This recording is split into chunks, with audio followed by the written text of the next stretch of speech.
No way. I would leave that in. We'll just ramble on and see what we've got to say. But I did. I wrote down your notes that you sent through. That you want to talk about. You're a good prompter, right? Well, that's part of it, I suppose. Is trying to learn to do that, to be able to have. I've kind of got a whiteboard up there with some ideas on it. I can look up to if I run out of ideas and go, oh yeah, do you want postmodernism, or what about artificial intelligence? Have you been thinking about that? Well, that is your position, isn't it? Really to keep the flow going. And if I stop or kind of lose track or something, you can pull me back. Change the. Whatever. I think the key is probably trying to avoid dead air. Yeah. Talking with people.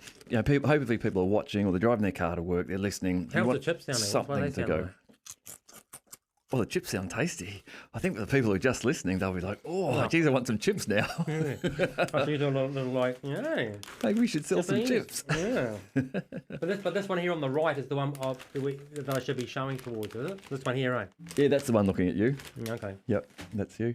And I think that looks like it's relatively focused on you at the moment. This is why I need a producer. So if there's any producers out there listening who want to come out and hang out and do the show, just to make, because this sometimes you'll move around, it'll lose its focus slightly. Yeah. And I end up then with an hour and a half of someone slightly out of focus on YouTube. Yes, right, because is there no hardware or AI or something like that can kind of adjust that for you, those little minor details? It's got an autofocus built into it, but just how much you get for what I paid for that camera, sometimes it just seems to lose it and think you look better slightly fuzzy. If I took a chip, and then maybe I should just step back a bit, just a little bit. It still sounds pretty tasty from here. Tasty, that's good, yeah. Doesn't sound noisy, doesn't sound overpowering. You could work as someone for a chip factory doing an advert for chips. Brian, can you just eat these chips in that really tasty way that you eat them? Have a chip. Make them sound tasty. Yeah. Hey, what did you want to talk about? Did you have any particular topics that you wanted to cover off today? No, I really haven't been thinking too much about it. Well, I have been thinking about it, but it's not like I've been writing notes or any plan at all. I've just been taking you at face value, your theme, which is just basically talking shit. Yeah. So I'm just thinking, I'm just here. We'll just see what happens. Yeah. See what the dynamic does, see where it goes. You flicked through something to me the other day, which you were saying was getting off the planet. You were talking about that as a topic. Yeah. Well, I bring that up a bit, yeah. Well, that made me think, have you seen the... We're recording now? Yeah. Oh, yeah. Okay. Have you seen the spin launch? The guys called Spin Launch? Oh, yes, I have. With their launch technology for satellites? Yes. That's cool. Yes. Isn't it? Yeah. They just spin like in a vacuum. Yeah. And then it just pops out through this little membrane or something. Yeah. It's holding the vacuum in there, and then it's away. I'm not sure how high they've got. Have they actually? I know they've done test flights. I don't know whether they've. I think they're building a scale model. It looks like a big flywheel, and it's. I don't know. I think it's 10 meters tall or 15 meters tall, and it's a fraction of I think what they're ultimately going to build. It's going to be a way bigger unit. Oh, that's right. Yeah. But that's really cool, innovative technology. Just spin your satellite up to super speeds and then fling it off. It gets to that first step, and I think it gets up to the edge of the atmosphere, and then it's got a little bit of a booster. So it does use rocket fuel, because I was thinking, okay, this is really environmentally friendly too, which it is compared to other rockets. But it does give that last little boost to get it out into orbit. But like you say, they're upscaling it. Yeah. So there's always, I've always thought there's been an idea that you could do something similar, but with electromagnetic, sort of, not levitation, but like a rail gun where you put something metallic in and using magnets you can fire it along its speed and build like a hockey stick shaped J shape, like a long train line. And then last minute, you put your satellite on there, and you fire it with magnets up into the air that way. Because again, you could have it rocketing along pretty quick by the time you got to the end. Have it as a vacuum tunnel with a little opening or membrane it can fire out through at the end, and then you just you've got up to super speed before you have to put any additional fuel in. Yes, and of course that means that you're not going to have people in there. No, it's true. Really just for satellites and things like that. Just for payloads. It's not. None of that technology is going to be any good for getting humans into space. Yeah, that's right. That's always going to be a limitation, isn't it? It's too far. Yeah, it's just killing them. People just be mush at the back of the cockpit. Yeah. So, and small too, I think. So it's going to be good just for little satellites and all sorts of. 200 kilos, I think their max payload is, which I guess is including fuel and everything. So what your actual satellite weighs after that, I have no idea. Maybe it's a 40 kilo satellite or something. Yeah. What about the ladder? It's The the old ladder. space ladder. The old space ladder. In theory, that works, doesn't it? Well, Doesn't it? In theory, no. because you have the object in orbit. No, I think what happens is it needs to be so strong. They haven't got a metal strong enough, is what I understood it to be. To hold its own weight. To hold its own weight, because as you get out from the Earth, Yeah. it's got huge gravitational pulls. Yeah. So it would have to be super, super strong to hold itself as the Earth's spinning around, you know? They might use, carbon fibre things now, or graphene tubules, or whatever those tiny little things are. They're super strong, aren't they? Well, they're super strong compared to other things, but I don't think they're very strong compared to what's needed for that to do that. Plus, that sounds risky, though, doesn't it? Like, you've got a space ladder. One day, someone's going to fly a plane into the ladder, whether on purpose or accidentally. Something's going to happen. Or a terrorist, of course. Or you're going to have to defend against that. With everyone's got drones, it's like another drone hit the space ladder today. What's a space ladder even for? What's it for? Well, it's just a way for it's an enabler to get us off the planet into space. Into space. Because we know how much energy it takes to get out into space. So it's all about, if we can get out into space, we're away. But what's the... That's why they're putting this mission. That's what they're doing with Artemis and all that. They're just working on building a moon, on the moon, building a base. Space station, a base on the moon. Yeah. So then they can ship up little bits and pieces and whatnot. And is that still in it? And then go from the moon out. Because, obviously launching from the moon is going to be a lot easier. Well, true. You've seen Astro. What's it called? Astro or something? What's that one? With Brad Pitt in it? Yeah. No, I haven't seen it. I know the moon. Ad Astra. Ad Astra. Yeah. Well, that kind of dabbles in that sort of stuff. Hey? Even the ladder sort of a thing, this big bim and tall tower. Not that they launched from that, I don't think. But yeah, I don't know. It's still got to take quite a bit of energy, even if you're just lifting things up to that orbit. Like, the power to do that's going to take quite a bit of energy. Yeah. Oh, yeah. Well, initially, obviously, you're going to have a lot of, It's a very work in progress, isn't it? It's just like little baby steps to... I wonder if it generates electricity itself. Like, I wonder if there's a voltage difference between something connected to the Earth and then something that's got a metal rod, a cable running all the way up to the top. Oh, well, they've talked, because I've read an article about a cable that coming from the moon, So you could actually have, but it's separated because obviously there's spins. Yeah. Although the moon travels around today, but I think they're disconnected at some point. So you get this big ladder coming out of the Earth, and then something coming from the moon, and then it kind of, joins a tie, when you need it to join or something like that. And then you can just have this like a cable car going from the Earth all the way up to the moon. Interesting. But that's a long way off. We're not going to see it. I think they've just found some crystal. The Chinese have just found some crystal, like helium crystal, on the moon. And apparently it's the third new type of material found on the moon, which is not commonly found on the Earth, which is useful for whatever reason. So the moon mining sounds like what they might want to be doing. Well, I think there's a lot to be learnt from the moon. I think if they know it, NASA knows it, and, there's a lot of potential on the moon. What was it? It was a TV show, it was a South Korean one or something. And there's a lot of water up there. I think there's a lot of water up there. I think on the moon for millions of years, the moon has actually secretly been extracting water from the Earth and holding it up there. Well, it has. That's what scientists do. They've worked out that it's got a shitload of water up there. What, on the dark side, frozen or something on the dark side of the moon? No, in the crust. It's just embedded in there somehow. So again, you'd have to wind technologies to get it out. I guess so. You got the atmosphere. Surely some of it's just constantly blowing off into space, and the moon's always there. So bits of it just it collects, doesn't it? Over the millions of years. Yeah, I guess so. So evaporation, basically how I'm seeing it. Up to the moon, so you could get there and use that water on the moon. If you could get it out, you have to extract it from the soil. It's all about the extraction. There's a lot. There's things everywhere, isn't it? They're right there, but being able to use them, it requires technology which we isn't developed or isn't matured yet. And then getting that technology onto the moon so you can do it on the moon is going to be expensive. Yeah, and of course the other thing interesting is on the moon, 3D printing, so using the materials on the moon to build. Oh, yeah, shelter. So rather than taking all the stuff from the Earth to build stuff, it's just like learn to use what materials are on the moon and print them out and then build, up there. That would be an interesting And the same with Mars. program to devise, okay, we go to the moon, we've got our first generation printer, 3D printer.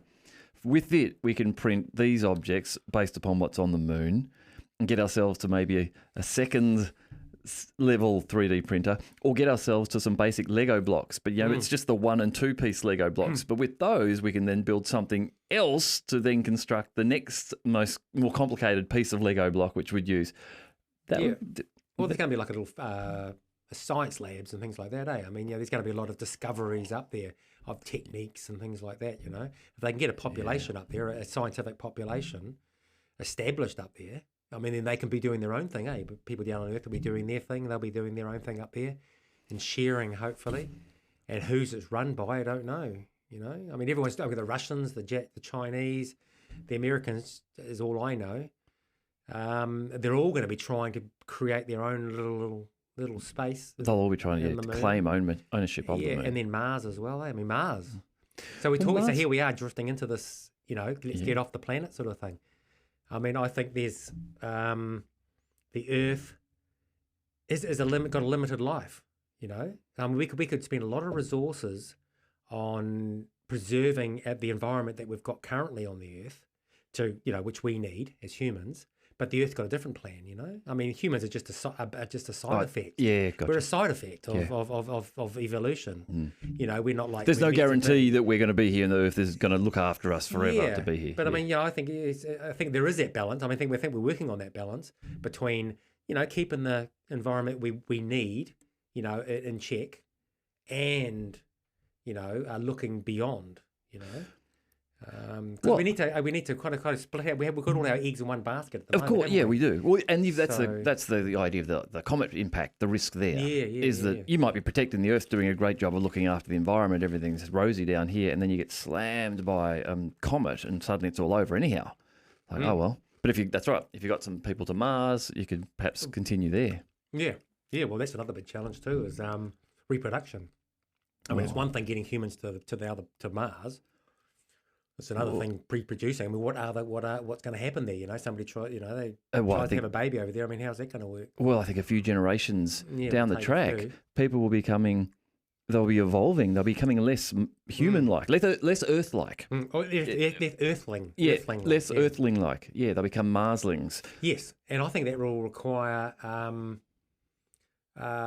genetic modification. I mean, there's all this hoo-ha about we should be very wary of genetic modification, which we should be, but it is our future, I think. Yeah, I think so too. Because getting off the planet, there's no way we're going to be able to evolve fast enough to live on other planets. No, we're going to have to genetically modify ourselves. Yeah, I think that people often gets caught in the mindset that evolution is only biological evolution, and there's biological evolution, but I do think that actually evolution kind of took a step up from that. It's like, well, we've evolved you humans to a point where you can now make software that can evolve and hardware that can evolve, and you can actually go back and re-evolve yourself, like with genetic modification. Yeah, I think it's going to happen for sure. There's no way it's not going to happen. There's benefits to doing it. There's money to make doing it. It's going to happen. Sure, there's going to be problems too, and people doing it for bad reasons and what have you. Oh, as always. But it's got to happen. Yeah. It's already happening. Yeah, absolutely. Even if you look purely from the medical side of it, okay, saying, all right, we can, if we wish to, try to avoid certain ailments that humans suffer from. We can genetically engineer certain things out of here, whatever it might be that you want to get rid of. Baldness, okay, we can get rid of baldness. Well, we can attempt to get rid of baldness. Well, because we don't know what the side effects are. I mean, I can appreciate that it's very complex, and we're grappling with DNA and all this sort of stuff that we're trying to understand. But we will make steps. We will make decisions based on what we know now. We're not. I mean, it's impossible to wait till we know everything before we make a step forward and have the perfect answer. No, that's right. Answer, You're exactly right. You're evolving. Evolution didn't jump from nothing to an eyeball. Give it a couple of million years and lots of mistakes, and lots of mistakes. Yeah, and it gets to the eyeball. Yeah, I think that's something that we as a human race need to really appreciate. is that there's going to be lots of mistakes. You know, I think with the way genetic engineering is going at the moment, you know, people are just quick to go, you know, or some people are quick to go, oh, look what happened, you know, it was a disaster and things like that. But I mean, to me, they're just like, yeah, okay.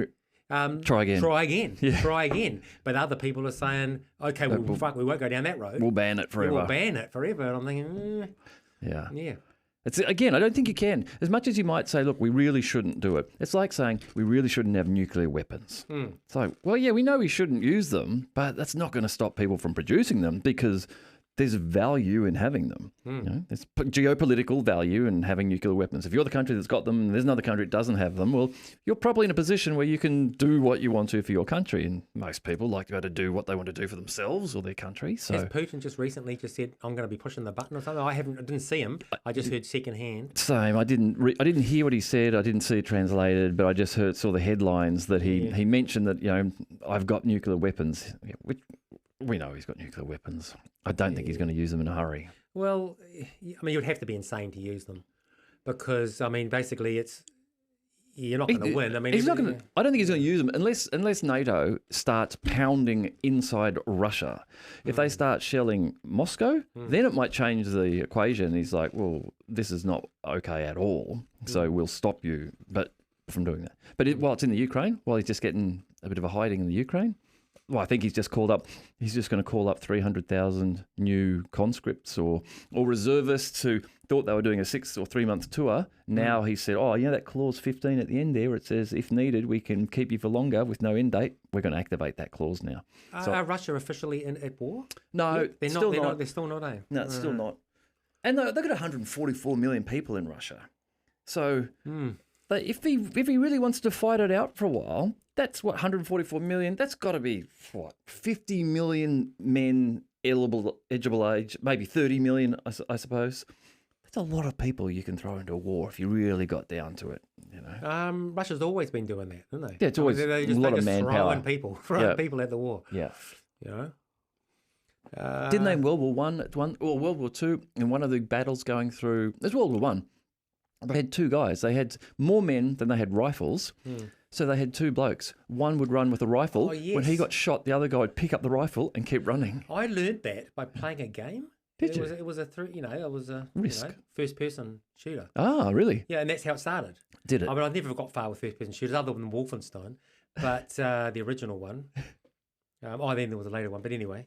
But yeah, that was exactly that, and I thought, oh, okay, I'm sure that was a thing. Yeah, I think it was. Yeah, you just watch that guy. You kind of tucked away, hid, and then if he got knocked off, he was like, "Fucking, you knew that you go get that gun, go pick it up and go for it." Yeah. So it seems like the Ukraine have made a massive push in the last couple of weeks against the area that Russia held. Be interesting to see what Russia do now, because it seems like they did their thunder run into town, into Kiev, got to the edge of town, and then it realised, oh, hang on, we didn't do this really well, and there's like new technology we weren't quite ready for, these Bakhtar drones, so we got a bit of a hammering. So they fell back to the normal artillery. That's what they do really well. Just shell everything from a distance. Yeah, just do that. But now they're getting hit. What are this by the HIMARS or whatever? They got some of these rockets that the NATO's given to the Ukraine, which has taken out quite a bit of their artillery. I'm thinking. Yeah. What do they do now? Might just be, like, say, more manpower. Might be 300,000 turn up and a whole heap of more. What do they do now? They go, okay, we give up. No. Sorry. The other thing this week that came out was they're looking at having referendums in the Donetsk and Luhansk regions and two other regions, I think, to basically say, well, we want to become Russian and we will join into Russia.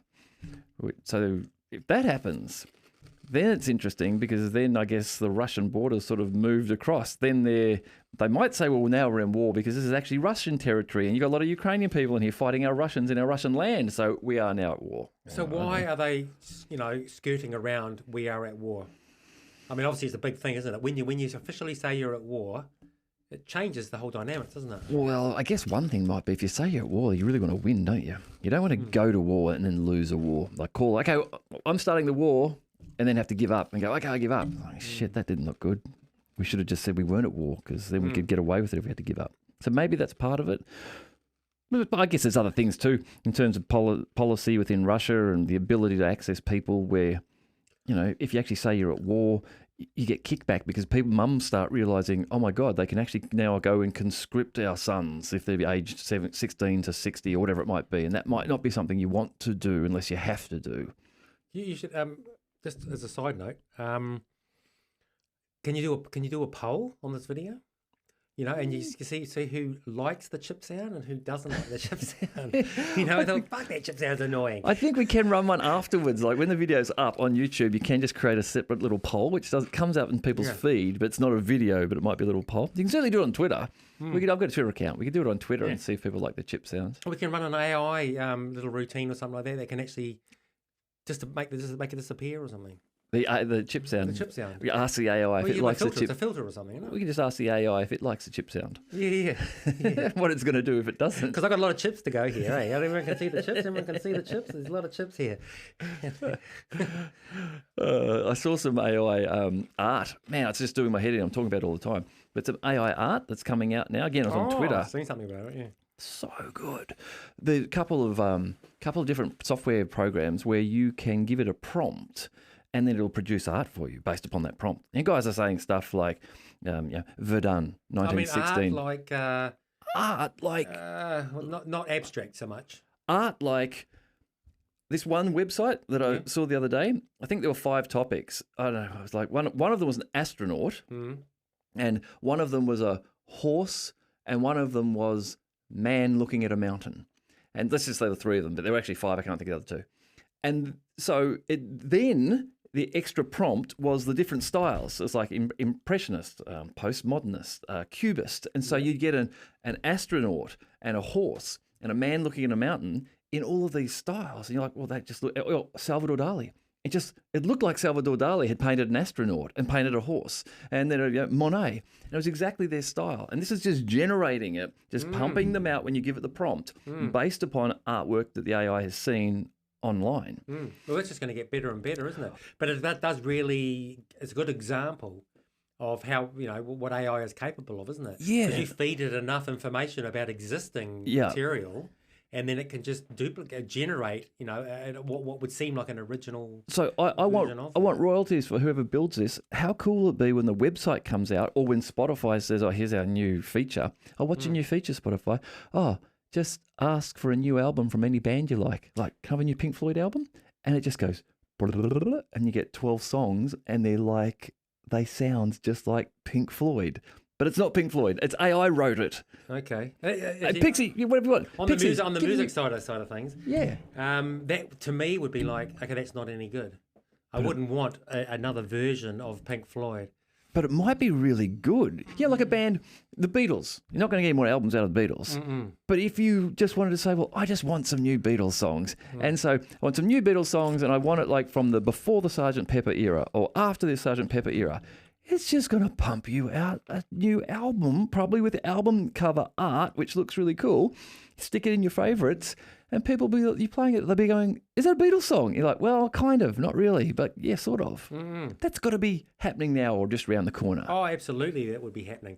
And it would be very popular. Movies? Can I have a new Blade Runner? Like, can I have Blade Runner 3? And maybe you can give it some guidance. I don't know what you want to give it. I want to see some... I want to see some aliens in there. Okay, well, so that would bring up an interesting topic for me, which is, would it be creating, because I don't think AI really can create anything original.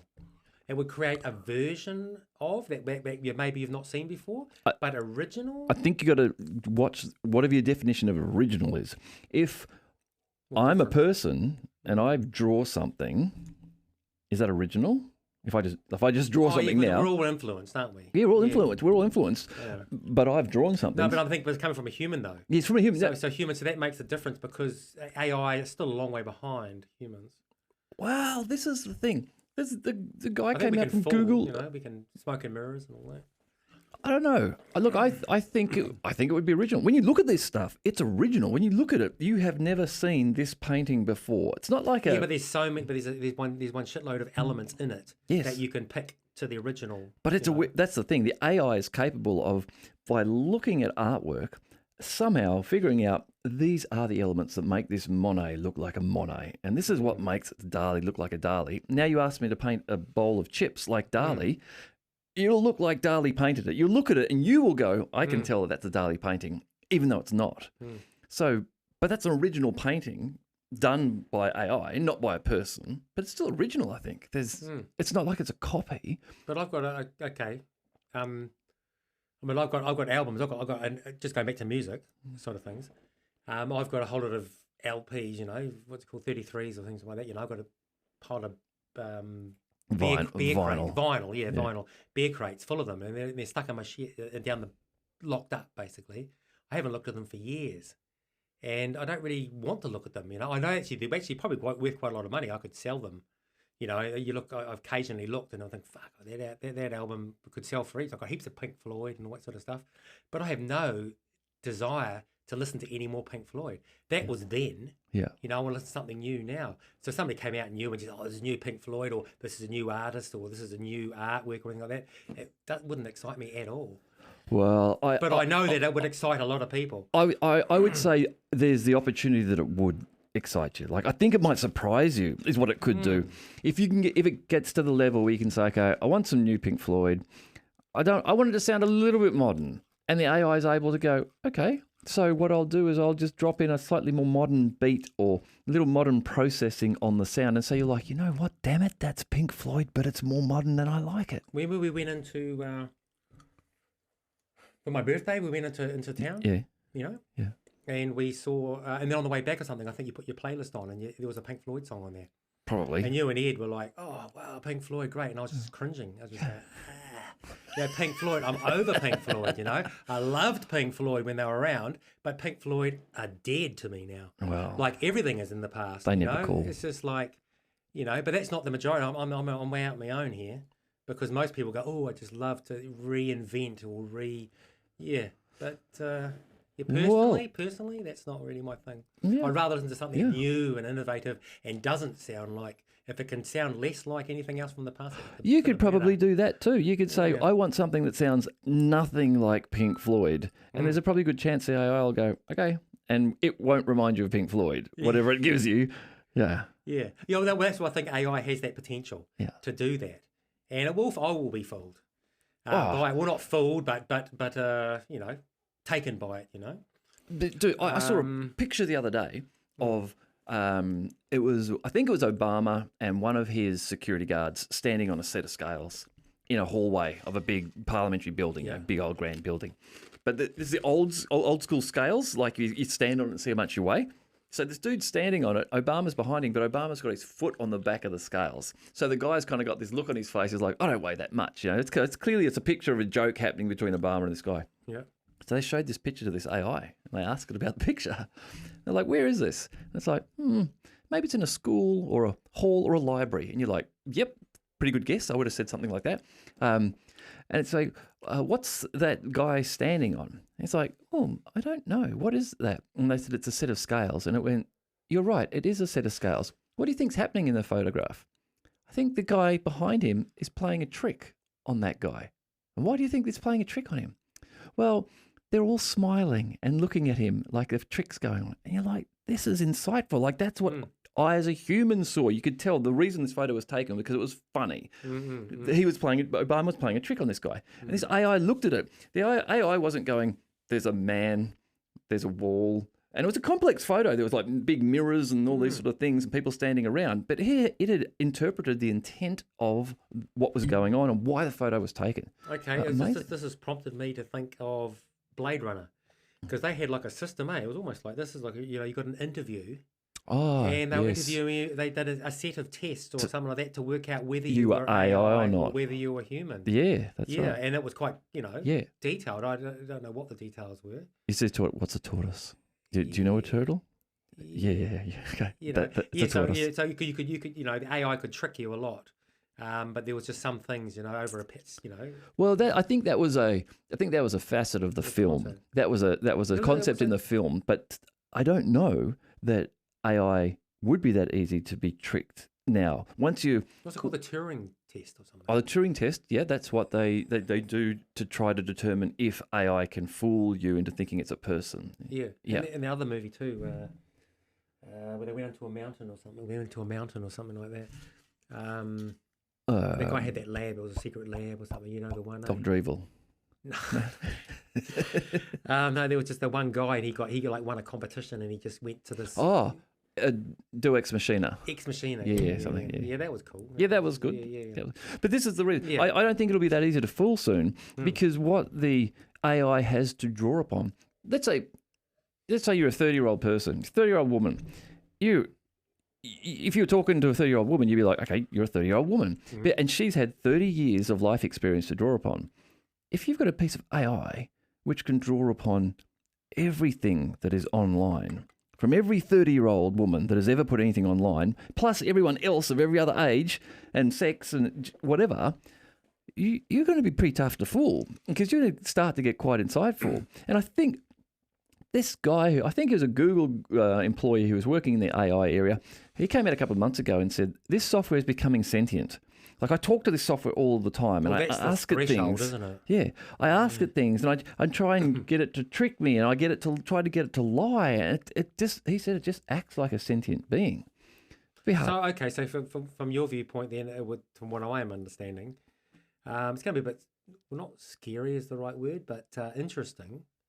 Because you're going to basically be able to have, AI as a sentient being. You will. And you'll be able to have a conversation. I might just be talking to a sentient being, an AI. Could be. Yeah, could be. Totally. And would never know. You wouldn't know. And would you care? And is there any difference? We're a carbon-based life form. We've got neurons, as I understand. We've got neurons in our brain which work in a certain way. Well, yeah, they might take us over. Destroy us and... Well, that's the fear, isn't it? That they'll destroy us. But they might live in harmony. Well, or they might farm us. Like we don't destroy cattle. Not all of them. We farm them, but okay. And some of them we live in harmony and we with. have feelings for them. Yeah, that's right. But who knows? The challenge I think for AI is could you swap out your wife? You could swap for an AI. It's just like that'll be. Well, they're already doing that. You can get those real dolls, the sex dolls. So those sex dolls are getting more and more lifelike in what they look and their how physically how they appear. So once you stick the AI chip in there, where they start talking to you, you've got the physical and then you've got the intellect. Yeah, you're now talking to an AI where you've given a human body, back, a human body to, not a real human body, but that's exactly what'll happen. You'll have your AI like Alexa. Those kind of things. Google Alexa. Oh, have you got one over there? Is that right? Did I see a No, that's a not an Alexa. That's a Google Mesh. Oh, it's a Mesh one. Okay. Yeah. Right, yeah. But Alexa will get to that level where instead of having the awkward conversations they do now, where you go, "Hey Alexa," or you go, "Hey Siri," and you can have one sort of prompt, and then the conversation dies off. She's like, "I'm not sure what you're saying." It's like, grab the context, man. Yeah. They'll do that soon. They'll grab the context. They'll know it. They'll have humour. Not at the moment, eh? Well, they can't be far off now. Go, okay, Google, and then it's just lost. It just seems very primitive at the moment. I can appreciate that it's going to evolve a lot better. And it'll evolve quickly. Yeah. Because Google have got everything everyone's ever posted online, every video everyone's posted YouTube. It's got access to everything. It's got all that information. And then it's got everyone's mobile phone. Someone's running some sort of Google thing on it. Either you're using Chrome or if maybe, or same thing with Apple, they've got Siri. But Google pretty soon will start to just say, okay, we're going to allow you to have a more evolved version of Google Helper on your phone. And you'll be like, I'm never going to leave this phone alone. This phone's more interesting than my friends. I've seen him making lots of movie references, eh? Was it She? Was it a movie called She? Oh, Her. Yes. Movie Her. You remember that one? Vaguely. And he fell in love with his phone. Is that what it was? Yeah. I didn't see it, but I remember there being a lot of talk about her, but I don't think I've seen it. Yeah. It was the guy, what's his name? Phoenix. Oh, Joaquin Phoenix. Yes, it was. I didn't see it. And the other girl was the voice. Not Scarlett Johansson. Was she the voice? Yeah. They're both good actors. Enjoy both of them. Joaquin Phoenix in The Master. Did you ever see The Master? With fuck. This is why I need a producer here. Someone who can Google for the things I can't remember. You need that third person. Where's that third person? Yeah, that third party. The Master is a really, really well-directed, well-acted, well-written film. I mean, I know some people, they just like it, that they go, I fucking hate that film. It's just kind of slow and doesn't go anywhere. It's just so nuanced. Which one are we talking about again? The Master. Joaquin Phoenix is in it. The Master. Is that his name? I just look at it, but I can't even pronounce it. Joaquin. Joaquin? Yeah, it's Joaquin. Okay. Yeah. I just say blah, blah, blah, Phoenix. Good. Yeah. What are we talking about Joaquin Phoenix for? Oh, her. No, I didn't see her. She. Worth a look. Ghost in the Machine. That was the other one that Scarlett was in, wasn't it? Ghost in the Machine. She was the one called Under the Skin, but that was kind of like I really liked that, but it wasn't a mainstream at all. She'd obviously picked that part and just thought, okay, I'll give that a go. That's not going to be. Tell me about that. She was she was like an alien that took the form of Scarlett Johansson, or whatever her name is. So that's how she looked. But I mean, she was just an alien form, and in the end, I mean, she was going around eating people. You know, she would lure them in, guys. You know, she'd be kind of like turn them on, and they would just go, okay, I'm in, and then she would lure them into this. Wasn't there a similar world or something? And film like that from the 80s, like the late 80s? Yeah, it was later than that though. This one was. Yeah, but there was a similar one like that, maybe. and it had one of the 80s, maybe early 90s, gorgeous Norwegian woman who gets naked in the first half of the show, but it's exactly that. She's an alien. This might be a remake then. But she has to breed. Is what that's what it was. Yeah. Yeah, and she had, or maybe this was a remake of it. And like she finds one dude, and he thinks he's going to get lucky, and then she sort of sniffs him, and he's got diabetes, and she's like, nah, and kills him or something because he's no good to breed with. What was that called? Yeah. That's what was called. The one I was thinking of was called Under the Skin, but it was very kind of slow, and it was very kind of art house sort of thing, you know. But I really liked it. I kind of like that thing more, I suppose. I haven't seen any movie. Oh, I did watch Dune, the new Jacques Villeneuve Dune film. Sometimes I say the best films I've seen are the ones that I've nearly fallen asleep to. Because they're kind of intense, you know. They're just like, you know, if I really need to watch them in the morning, you know, when I get up, you know, because you're going to watch them and really involve yourself in them. And you wear yourself out, you need to sleep. You wear yourself out, you need to sleep. But if you watch them into the night, which is typical of a movie, it's just like, oh, Chris, I really like this. This is really great. I'm falling asleep. Renee always talks about she's just seeing snippets of the film because she's like, this? Yeah. But with Dune, I really feel like it would have been better on a big screen. Oh, you didn't see it on the big screen? No, I didn't see it. I watched it at home. Did I watch it on the big screen? No, I don't think I did either. Yeah, I did. I downloaded it, yeah. Have you seen those 80-inch TVs you can get now? For like... I've seen them in the shop. For some of them. And I look up close too, like the 8K. You talking about? Oh, it'll be 8K. I know, or 80-inch. 80-inch, but they're probably. I mean, 8K would obviously what you'd be looking at. Yeah, probably. Well, yeah, even 4K I think is. But I kind of I look at 4K and I go right up close and I just see it's pixelated, you know, it's grainy. Yeah. You know, but I went up to an 8K one and I was thinking, okay, it's getting better. Oh, right. You could look at it was a train. It was this big scene. It was like just a pre-made. It wasn't just running TV because it's no 8K. There's no 8K content, so there was just like a train running through the mountains on this railway track. Yeah. You know, so it was a little train on this big screen with all the mountains and everything. And I could look right up close, and you could almost see the people inside the train. You know, yeah. So it's getting better. Oh, it's getting better, but at that size, like 42-inch TV. That's the old school big LCD TV. Have I got 32? So you go to 80, twice that. They're monsters you can get now. That in your lounge room. Now I think you're actually talking about home cinema. Like I think that's big enough that you watch a sci-fi film and a good sound system that you could kind of get immersed in it. Smaller than that, it's still a case of I'm in the lounge room and I can see the lamps on the side of the TV and the door. The whole going out to the movies experience? I mean, they've often talked about it dying, it won't exist, but they still seem to be surviving, the old theatres. I wonder, is it dying with us? Is it dying with the generation of people who grew up with it and love the experience and still hold on to that? Because I love to go to the movies and take the kids occasionally to the movies, and I think I probably love it as much as they do. But I don't know that they are going to grow up and go, oh, I want to go to the movies all the time. Yeah. Because they're so accustomed to just seeing all the movies come out on the TV in the lounge room now. So I wonder if that's the thing. If we had the experience, it's baked into our minds, we love it, and the newer generations are like, yeah, it's okay, it's fun if you pay, and I get some popcorn, but maybe you got an 80-inch TV at home, it's not that much difference. So that's the size of the screen.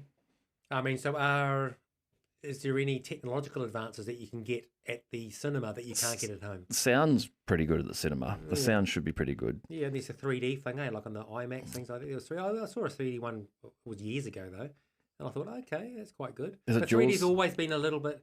No, 3D. It was. Avatar? No, I think it was actually even a demo. It was when IMAX first came out in the city. Oh, yeah. And we went there, and I thought one called Everest, which is kind of like, just the panoramic views of, people climbing up Everest or something. But there was I showed these shorts, or demos basically of 3D sort of stuff. So with glasses? 3D with glasses, with a headset sort of thing. Yeah. And it was still a little bit disorientating. It wasn't like real life. Or 3D's never going to catch on. It's just never going to catch on unless everyone's wearing contact lenses and they can pump 3D into it or something like that. Well, that'll happen, won't it? Well, yeah, well, it will. Pretty soon, you can imagine it in a couple of years' time. It's like, do you want to buy your normal contact lenses or do you want the ones that are Internet of Things connected and on Wi-Fi and you can actually see YouTube and whatever through your contact lenses? Oh, fuck, I'll have those ones. Okay, I'm on $400 more. I'm actually close to going to Specsavers and upgrading to, was it transitional? What's it called? Oh, yeah. Bifocals. No, not bifocals, not with a line through where it's like you can see long distance, short distance, but it's transitional. I was hanging out with a brother-in-law a while back, and he was just saying, "You got to get them; they're great." So you get your long and short distance just by and the one set of glasses by moving your eyes. Yeah, so there's a transitional, so it goes longer and then down to shorter. Oh, and your glasses, not your contact lenses. No, own glasses. Yeah, glasses. No, not contacts. So that's my next upgrade. But yeah, I would certainly take an upgrade to augmented reality or something like that. Yeah. Well, I was talking to a friend John the other day, and he said he's had something where he's had like a glass, or no, not glass, perspex or some sort of corneal implant put into one of his eyes. I guess it's to repair some issue. I don't know. I didn't go into the detail. But he said they make a little slit in the side of your eye, and then they put in this like rolled up little disc and then it unfurls in there and sits on your eye. Yeah, you're just thinking, okay, it can't be too far away, and that thing's going to have the ability to just pump out some vision to you. You'll be able to see the internet. You'll be able to read your emails. Yep. It'll be able to send all that data to some other third party. About 15 years ago, I was working with a guy, and he'd been over to the States. He'd been to some Google thing. It was just before the Google Glass had come out, or a couple of years before that Google Glass had come out. He was saying that he went to this expo, and the guy was walking around the room with these glasses on and walking up to people and looking at them and go, "Oh, g'day, Brian. How you going? Oh, you're over from New Zealand, are you? Right. He's looked How's that? He's looked you up. He's Googled you from your face, taking a picture of your face from the glass and Googled you and just getting this info coming through. Yeah. How is that not happening now everywhere? Like it must be. It's just not a consumer product, but all the facial recognition cameras around town must just be going, oh, who is that dude? Okay, what do we know about him?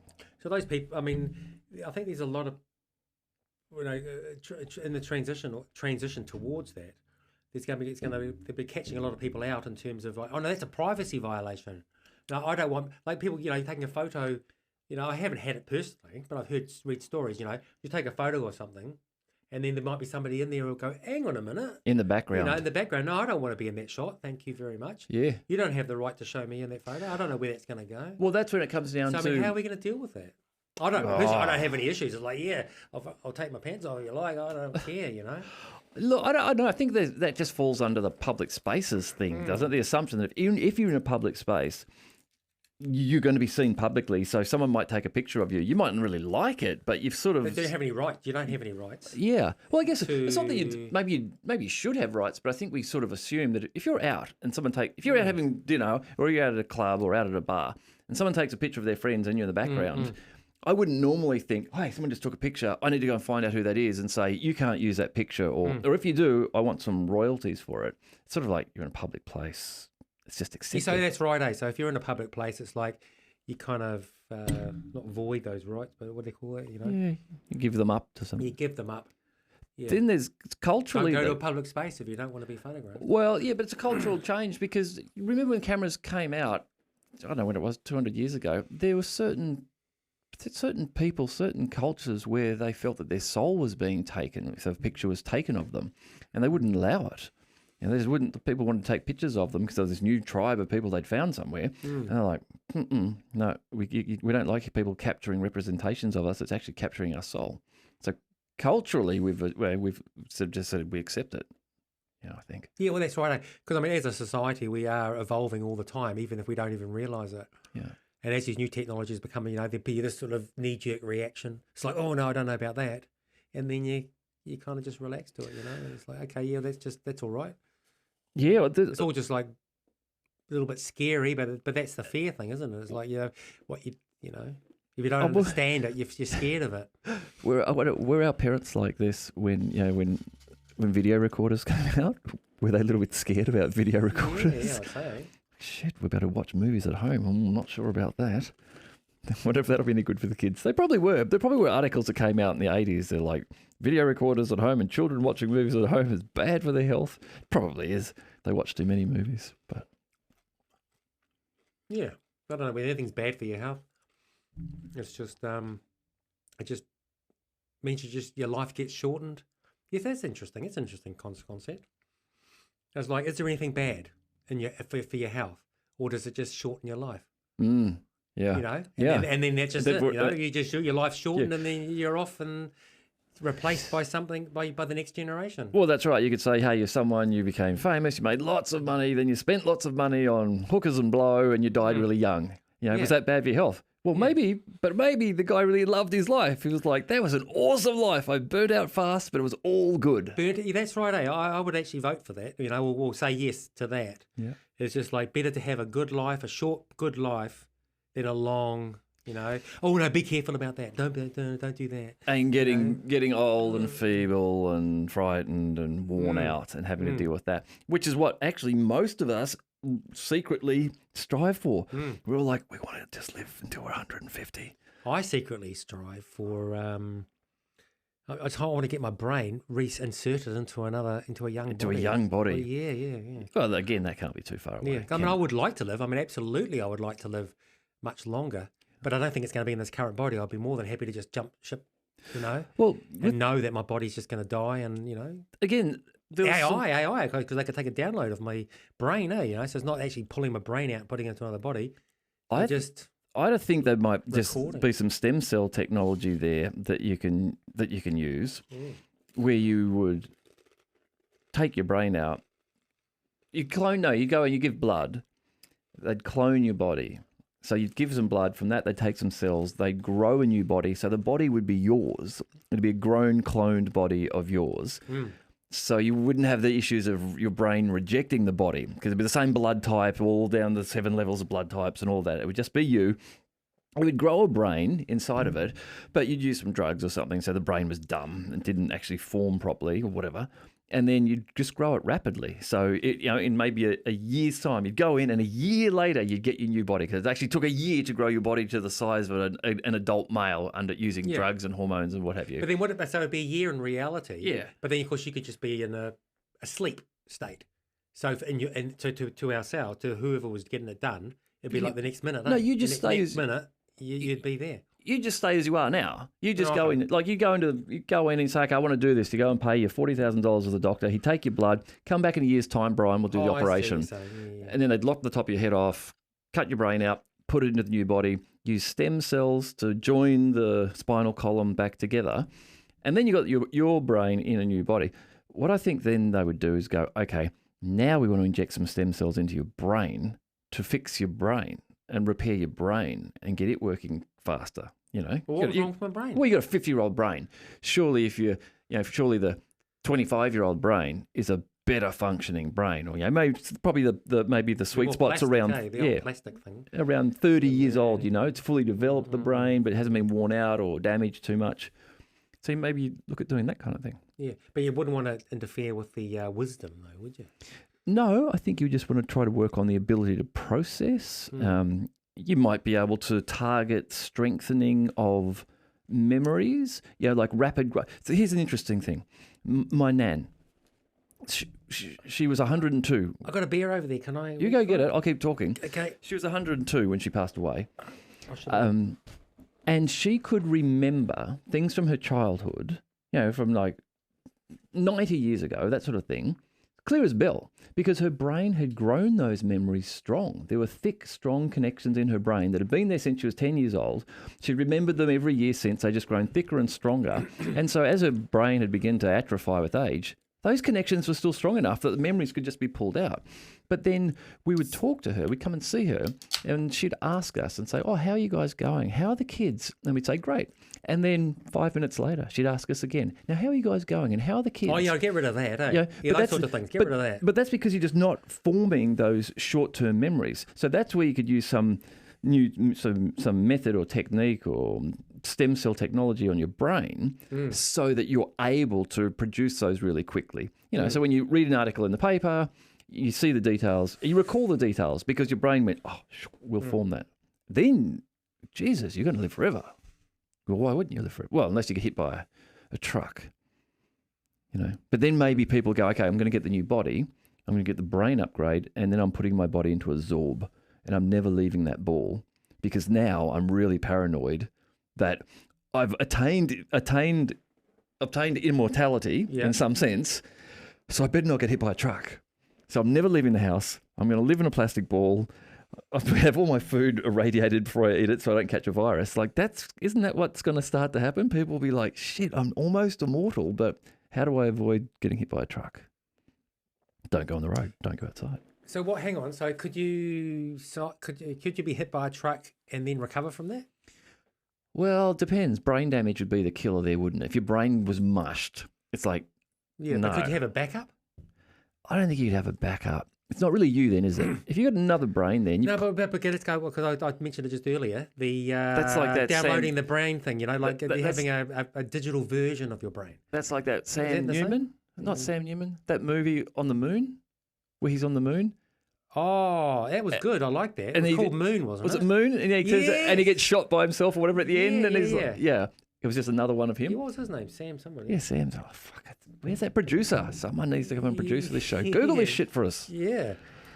I know the movie. That was good. I enjoyed that. Yeah. But that's it.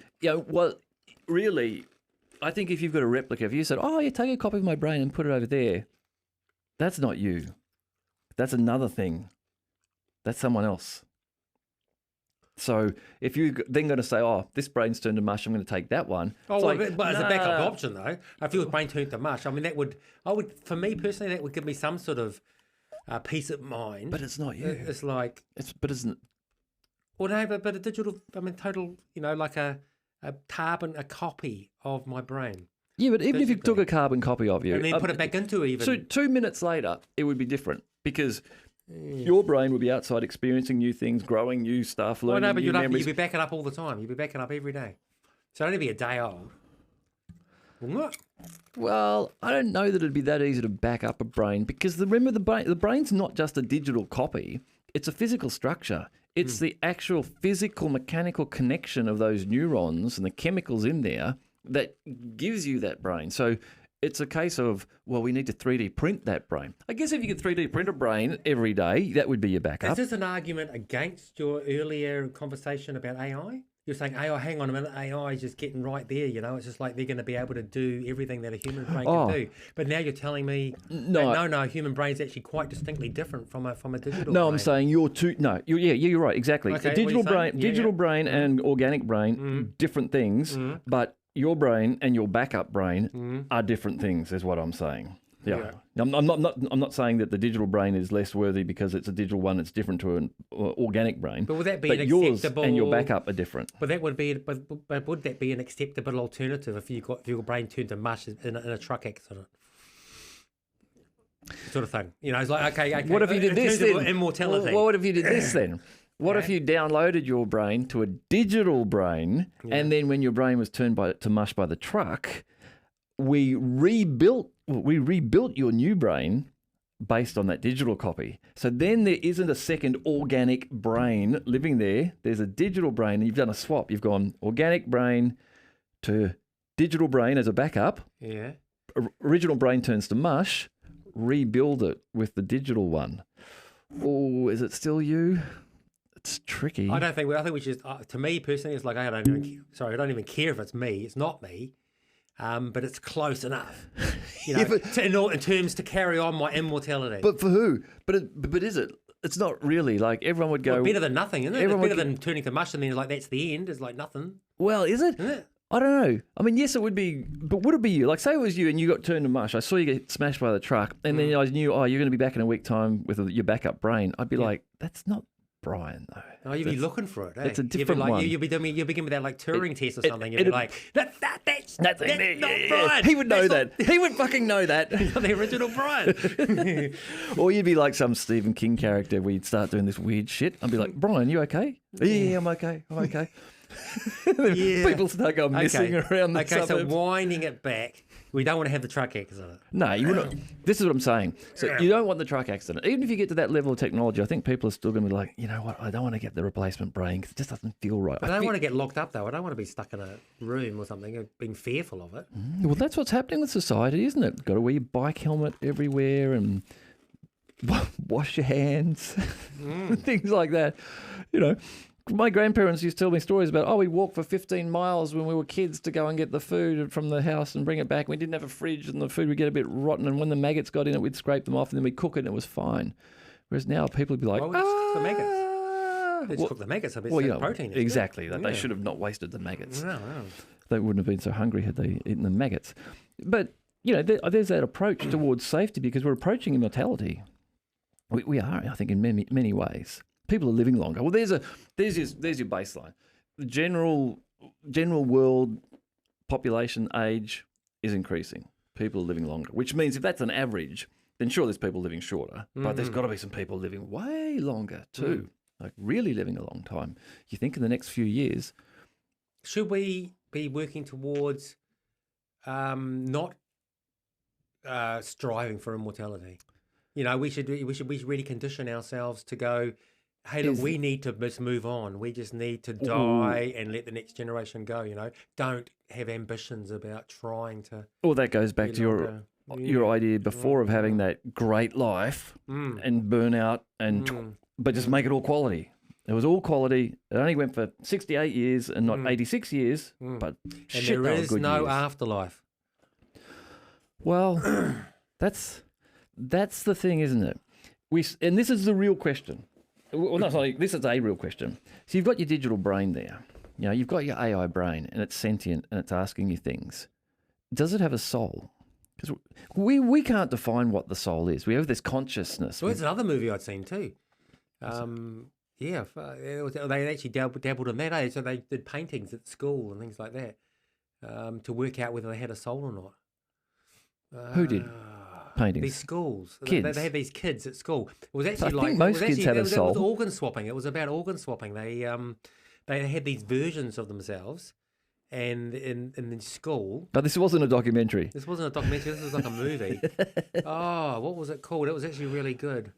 But they went to art classes or something like that, and they drew art, and they were looking at the art to try to work out whether these kids had a soul or not, because they were just a genetic version, like a clone. They were clones, yeah. And they organ. It was all about organ transplants and things like that. You know, they took organs out of them and put them into I knew a guy, the original. You know, I knew a guy who, oddly enough, got smashed by a truck. Yeah.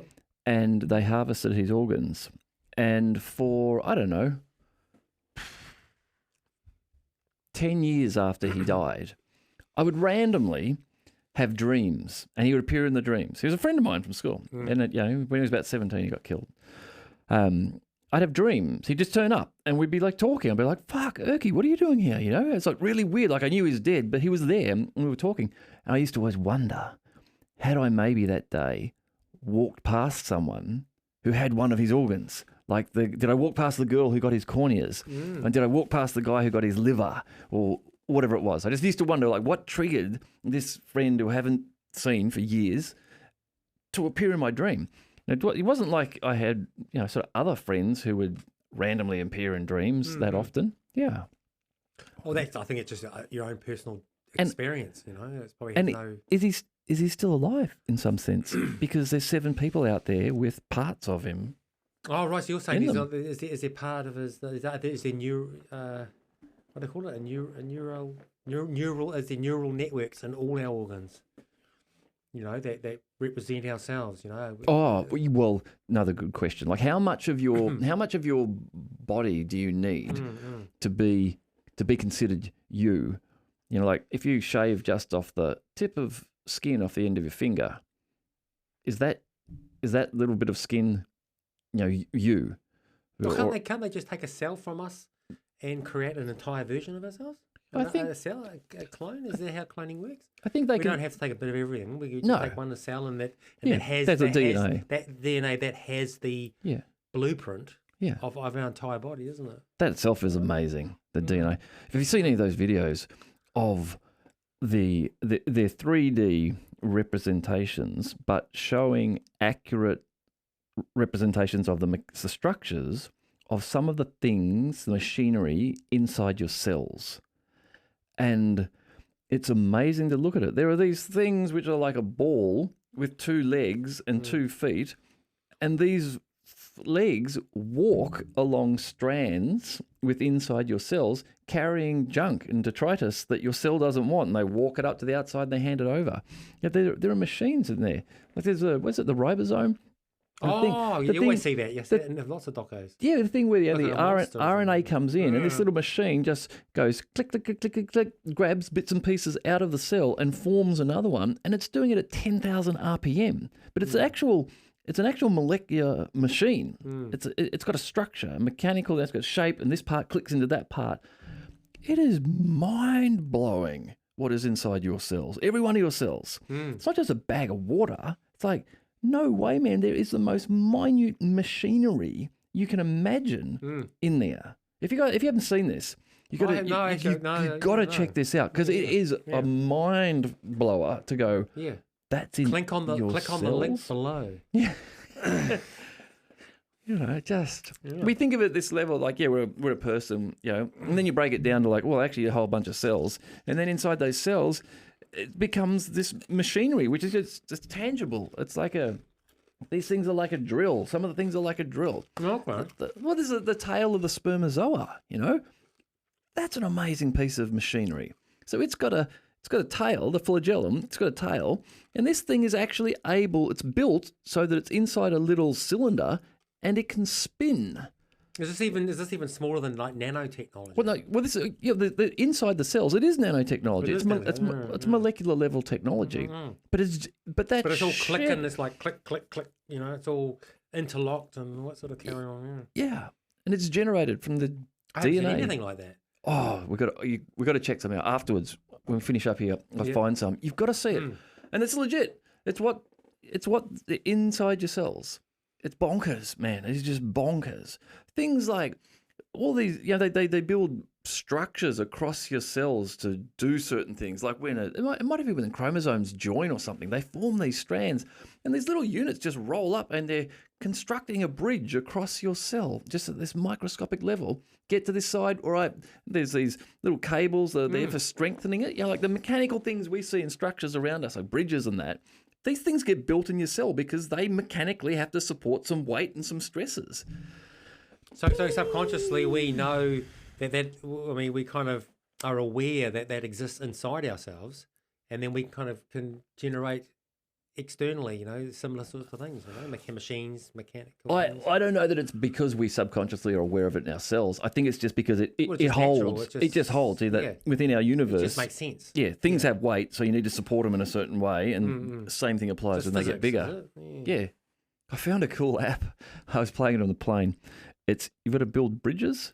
It's just a gap, and then you have a limited supply of materials, and you can put a concrete piece across here, and then you've got to put like a strengthening piece down there, and maybe you put some rope or steel up over here. And it'll collapse if it's not the right. And then a truck tries to drive across it, and it'll collapse. Yeah, if it's not right. Yeah. It was good fun. I was surprised as how simple it was, but how many times I get it wrong, I'll be like, "That's going to be fine," and the truck will just go, "What?" And then they'll show you from it. Yes, then you can pay a credit or give one of your gems away, and it'll show you how to build the bridge, and you're like, "Oh yeah, that makes sense. That's smart. I should do that." And then on the next level, do a better job, hopefully. Yeah, I don't know what the game was called. Bridge Builder. Oh, you saw that? We're on a. Oh no, it was an app. Yeah, I just downloaded it on my phone before I got on a plane. I was because it didn't need Wi-Fi, so I just was playing it. Yeah, but it was actually that was one of the rare times that watching YouTube or watching Twitter or something, it was advertised to me. It actually popped up as an ad somewhere on my phone, and I was like, I'll give that a go. And it was a good app. Sorry, I can't think of the name of the app designer, but it's a good app. Bit of a plug. Plug is the word I was looking for earlier, See the link right? in the link below. Yeah. Except there's not going to be any link for that one because I don't know what it was. Yeah. I could look it up on my phone, I suppose. Okay. Plug. Yeah, plug, yeah. Who's your sponsor? Well, I think Mama's Brew Shop would have to be one of them. It would have to be, wouldn't it? Yeah. Great kombucha, great alcoholic kombucha. Oh, there you go. See, this is your moment. Yeah. You know? Now I have to put your sponsor. Well, it says actually when you're uploading videos to YouTube, it asks you, is there a paid promotion in here? And I say no, because I'm not being paid to promote it. I'm just promoting it. There's no payment, no money exchange. Yeah. What was the other thing that you said? The topic you said? You got it written down somewhere? Yeah, I did, so I wouldn't forget it. How loyalty complicates truth. Oh, yeah. Where was that coming from? Oh, okay. Well, this is the truth, right? Well, we all interpret our own levels of truth. But it seems to me that I just had an personal experience. If somebody's loyal to somebody, you know, I mean, regardless of whether that person's telling the truth, it just, it's just sort of like I see what you mean. The loyalty overrides the truth. Yeah. It's like, you know, I'm going to protect that person. Yeah. Well, it's like a bias almost, you know. It's like I'm going to be biased towards that person, so the truth gets distorted. You know, it's just like, I mean, you can't. How can you be loyal and truthful at the same time? Because it's like, oh no, he did it. Yeah. You know, no, he's definitely guilty. I thought you were my friend. I thought we were loyal. Yeah. You know, it's like, no, but he was guilty, all right. You know. I mean, how do you tell the truth and be loyal at the same time? It's interesting, isn't it? It's one of those things, there's no black and white, is it? You say, you want truth, you want friends to be truthful to you, but sometimes you don't. Sometimes you want them to lie for you, you know? And again, sometimes maybe you should lie, because it might be, okay, you were smoking pot. Oh, it's illegal here to smoke pot. So was he smoking pot? And you're like, oh, I don't want to lie, but why the fuck should my friend get in trouble for smoking pot? So, no, he wasn't smoking pot. You lied. But actually, maybe you got pushed into lying when you shouldn't have to have lied, you know? If it wasn't illegal, was he smoking pot? Yeah, he was. Okay, so that brings up another thing, like transparency. It's like in government and things like that. It's just like, you know, we want the government to be more transparent. We want businesses to be more transparent. But then the reason why they're not is because it brings up it's a can of worms, you know? It's like, okay, we could tell you what exactly we're doing, but then it's just like, it brings up a lot of questions that people don't understand, and people race off in one direction or another direction. Look, I think it's just better we just don't say anything. But it's better we just don't mention the corruption, okay? We'll just go on doing the corruption, but we won't talk about it. It works out better. We've tried the transparency thing. It's no good for us. Might be okay for you. Yeah, so I think, it's one thing to be able to say, yes, we should be more transparent, but it's another thing to actually implement it in such a way that it's functional, you know, that it actually does make sense. This is a friend John was on here the other day. He was talking about this internet of voting sort of concept he's got of trying to find a way to allow, you know, people at different levels enact public policy. So I didn't completely get the idea because I haven't thought as deeply about it as he has, but, you know, at a local level, allowing local people to form what the policy will be there and have that somehow, you know, naturally float up. I think there was the concept in there too, or I got it out of it after talking to him, of around, you know, using blockchain technology in there and trying to find, like you've got a proof of work where you are trying to actually find a solution to something, to use something like that to be able to say, okay, I gave an example of, what we want to find the solution to here is how do we have quality water in this community? You know, what that means. What it means, we need to not run out of water, and we need to make sure the water doesn't get polluted with something, and we need to make sure that whatever. Is there some way that we can develop some system that will find the optimal solution to that for you, and then you can lift it up to the next level? It was an interesting talk, but I need to think about it more. Oh, the other thing I thought, what I originally thought he was going to say was, you could use blockchain for voting so that you couldn't then fake someone's vote.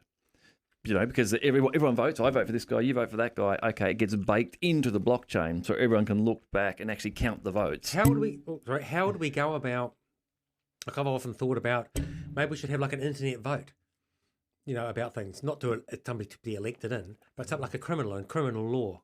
criminal case. Yeah. Somebody's murdered somebody or somebody. Expand the jury size. You expand the jury size. So you go, everybody in the population is the jury. Yeah. And they look at the case and then they put a vote in, cast a vote, and then it stands. Yeah. I mean... Yeah.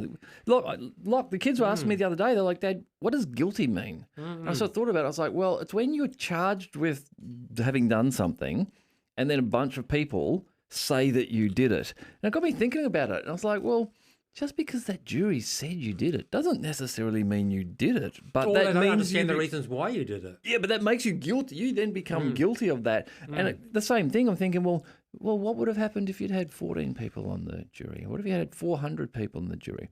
It's probably the same thing. People will then say, well, you should have 600 people if they get the answer they didn't want, you know, I guess. But same. Then you've got the same challenge you have with getting people to vote. The people need to be educated enough on what they're actually voting upon, and and maybe understand the real reasons or understand what the real trade-offs will be, rather than just getting an emotional one-sided story presented to them by the person who's got the loudest platform. Who are you voting for in these elections? Whoever's up for election. I looked at it this morning. I just looked at the paperwork, and I just like, okay, I'll have a look, And I wouldn't say I was a real staunch voter or anything like that, and I certainly don't follow politics much. But I opened up the pamphlet, had a bit of a look, and all it was faces, and everybody's saying, the few that I read... were any of them hot? Like, the one who looks good? Oh, that woman with a funny hat. No, I'm not voting her. That's just weird. That guy's moustache is weird. No. But I read a few of them. That guy looks like a weasel. And it was just like, all they would say was, are you not happy with the current... the current situation, blah, blah, blah. I'm going to change it. I'm going to make everything different. My promise is to make everything I'd vote for someone who better. said, are you not happy with the current situation? Yeah. Well, stop being a whinger. All right, he sounds all right. I was like, okay, I'm no further ahead, No, this is the problem with democracy. It's like you're voting for a popularity contest. You're voting for a person you maybe half think you know what they're talking about or what they believe in. You're not voting for the policy that is going to have the impact upon you. And that's the challenge. And again, that's why you shouldn't necessarily go and vote for a... No, mate, I shouldn't be doing all the chip sounds. You make them sound much crunchier. It's not fair that I crunchier. should be doing all the chip You sounds. make them sound much crunchier than I do. Because if you start, you better start, Yeah, exactly. Yeah, I'm going to wait and have a steak later. Oh, that's right. Okay, now I understand. Yeah, this is not me. I'm going to fill you up on those chips so you have a smaller steak and I have the big one. Now I get it. What were we saying? Oh, yeah. When you go into an election, you want to be able to vote. You want to understand, like, well, here's the policy on water and here's the policy on international relations. This is what we do domestically over here. Can I just get plugged in? Can I just get plugged in to understand all that information? Yeah. Well, can I sleep and then just get all that information put into my brain? But that's the challenge, isn't it? Even if it was clearly presented to you in a readable format, here are all the policies, and we're not going to tell you which party's going to do it. We're just going to give you the policies, and you choose the ones that you want. Who the fuck would find the time to go and read it and understand it and then go and vote? Yeah. Even half the time be like, oh, Renee's read it and she'd tell me what to vote. Because I'm like, I'm too busy. I'm doing other shit. I can't get to there and read that. If you had said to me, when I asked you the original question, who are you voting for? And you told me who you voted for, I would have written it down and that's who I would have voted for. That's the thing, yeah. We fight over this democracy. And look, there's being able to vote, don't be wrong, being able to vote is good. People need to have a say. If you lose that, you're just living under tyranny. That's bad. But the votes are just devalued because people just don't know what they're voting for. Here's this vote, which is some power, and I'm just going to flop it out there. I don't really know where it's going to land because I didn't do any research. Or even worse than that, I'm just a busy person with kids and a family and a job. I don't have time to really go and research that. So I'm just going to hope it goes the way I want, which is why we end up with centrist governments, because everyone just kind of hopes it will trickle along. Yeah, but I think, but of course, any candidate who's going to get voted in is up against, it's an uphill battle anyway, because it's the institution and it's already there. It's already running, there's all these policies that are already been activated. So, I mean, they can't just turn in and just suddenly go, write it off and start again with what they want to do. They have to work through all the stuff that already pre-existing. Like, nothing is perfect. No system is perfect. If you want to counteract people becoming dictators because they are able to stay in power for 30 years, then you shorten their term. So you say, okay, you're going to do a 4-year term. So if there's a 4-year term, you're now incenting them to do the thing that sounds really good or make a difference in 4 years and not do the long-term thinking and take the hit now for 8 years so that in 12 years it really pays off for everyone. Yes, that's right. Because I just brought that up today in conversation. It was like earlier today. It was like, why can't we have a longer term? Like a 12-year term, you know, to see, because I mean that's how long you really need to change shit. So, but then if you get a 12-year term and you got someone you don't like, really bad. It's just like, you've got okay, 12 years of hell, and you're like, why can't I leave this country now? Because I've got 12 years of this person I don't like, and that's the problem. Yeah, everyone's up in arms. Like, it's terrible what Putin's done. You know, Putin has changed the laws so he can now be president forever, and so is Kim Jong-un. So there's value for having a Trump long term, and there's value for having a short term, isn't there? Yeah. What, like they say, you want a benevolent dictator. You want someone who's just going to say, look, stop all this nonsense. I'm going to be the boss. I'll do these things, but I do actually care about you. So people. AI, can we not record everybody's brain? As long as we don't piss the AI and then, off. Yeah, record everybody's brain, and they just work out, mash it all up, and then work out an average from everyone's perspective, and then plug that into somebody's brain. And then they become the leader. They become the decision maker. Well, I've been thinking here I want to get a couple of posters to stick on my wall, and one of them is I want to get of Thomas Sowell. Thomas Sowell, black economist, American economist. Yeah. Awesome man. Just smart, just interprets the facts, does research. He would be a great president. So you've got to read. Is he president material though? Yeah, he is, but he doesn't want to. He's too old now. He's not president material if he doesn't want to be president. Well, that's why he would be, I think, a good president. He's too old. He's not in his 90s now. Oh, okay. But yeah, you got to check out some Thomas Sowell and read some of his books. He just gives you really good explanations on where people might say, oh, that's happening because of racism. Whereas he'll go, it's not racism. It's cultural differences that are here. And here's examples of those cultural differences having the same outcome across different races. So what you're seeing here isn't racism that's causing it. It's a cultural difference. And it's got just this great evidence to back things up. And it's not just racism. It's everything across the board. It's all sorts of things like rent management and rent limiting in an area. Like we want to make it easier for people who are renting. So we're going to cap the limits of the rents here. So they do that in places. And so immediately all the investors who are maybe going to build property in that area go, well, I'm going to build my fucking house there. You're capping the rent that I can get at $300 a week. If I build it in the next suburb over, I can get $800 a week. I'm going to build a house there. So in the rent restricted areas, after 5 years, you end up with no growth in property, and now you've got a real problem because you limited the houses. And this is what he talks about. Sowell talks about. He says there are no solutions. There are just trade-offs. But often, if you're a government, big government, and you're trying to get in there and control everything, the outcome you'll get will not be what you want. I'm going to walk away and remember that one. Thomas Sowell. There are not that. There are no there are no solutions. There are just trade-offs. Mm-hmm. No, that's pretty much it, eh? Mm-hmm. It's always a trade-off. Yep. Yeah. He's good. And the other guy that I'd get as his defense secretary or whatever would be John Mearsheimer. John Mearsheimer is gold. He's an international relations professor and a realist. And I just love him. When I've been reading about all the reasons why the whole Ukraine-Russian thing started, there's all these different stories. But John Mearsheimer for me is the person who does the old Occam's razor thing. Like his explanation is pretty simple and seems to align with what has happened over the last 20 years, since 2000. Well, it aligns with what you're thinking anyway. Well, no, he just seems to be able to again present a simple fact of Putin said to NATO, I don't want you in Ukraine. We'll leave it as a buffer, and if you do that, we'll do this. It's very simple. So a lot of the other people are going, oh, he wants to just dominate the whole Western world and take over again. It's like, well, really? Doesn't look like he's really prepared to do that. He's struggling with just doing this. And I haven't heard a whole heap of rhetoric about him really wanting to do that. So, yeah, Mearsheimer and Sowell, they'd be my picks for president of the world.